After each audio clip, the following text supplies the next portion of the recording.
I had gotten in some trouble at around 14 or 15, very for our neighborhood, very serious trouble. And my grandmother did what most people her age did. Rather than take me to juvenile detention, she took me to the pastor at our church, and he was a wonderful man. I've yet to meet a pastor that had his kind of grace and caring. But anyway, he sat me down and said, "So I heard you one of these juvenile delinquents." And I said, "No, sir." He says, "So you're a tough guy?" I went, "No, by any means am I a tough guy. I followed the wrong people and got in some trouble." He says, "Well, I'll tell you what I'm going to do. I'm going to introduce you to a young fella who I've asked to be here in 2 Sundays away from whenever this meeting happened." He said, "I want you to be a part of it.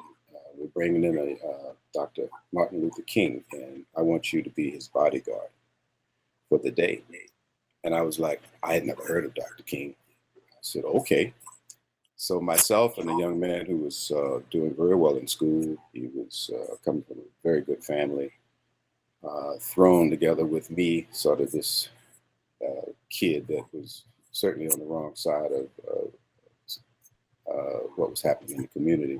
And the two of us were asked to be his bodyguard. And he came in and spent most of the day one Sunday, spoke at the church, and was at all the functions until later that evening, and I was his bodyguard. So, and I had never met anybody who now, the word that defines him in my heart was gravitas. I'd never met anybody with that kind of gravitas. I mean, he was just not only commanding with his speech, but his spirit was so strong, and it changed my life at that time. And I had the pleasure of marching alongside him in '63 at March on Washington. And there are three moments in my life that he or his image had a profound effect upon me. Can you tell us a little bit more about the March on Washington? I mean, what was it like to be there? I can't think of anything thus far in my life to explain how it felt to be there on that day. And it was a pure accident. I was very active in civil rights. They used to call me Mr. Civil Rights in college.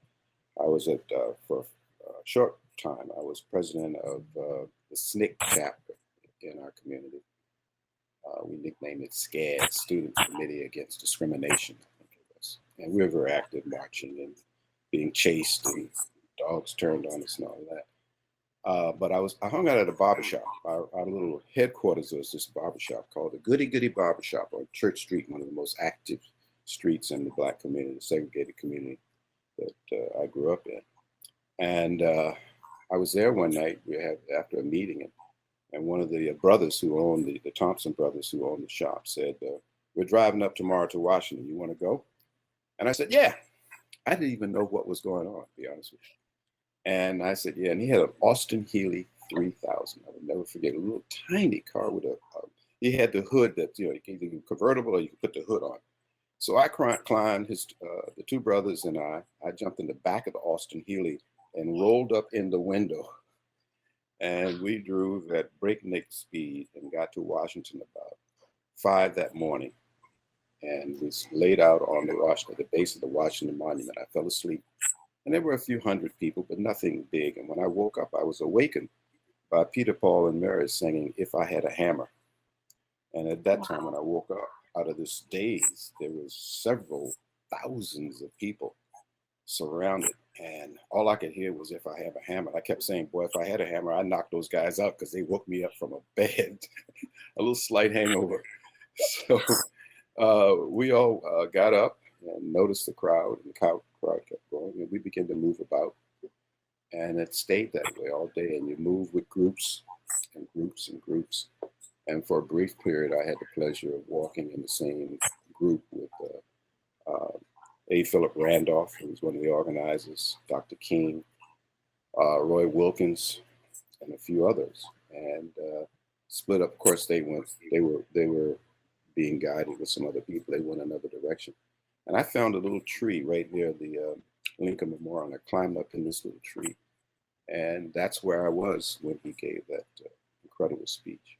And it changed my life. I gave up a more militant approach and became then the president of the student chapter of the NAACP, and stayed active until the bill was passed. And I graduated in '68, so from '64 through '66, I was pretty active. Then my son was born in '66, so I became a parent.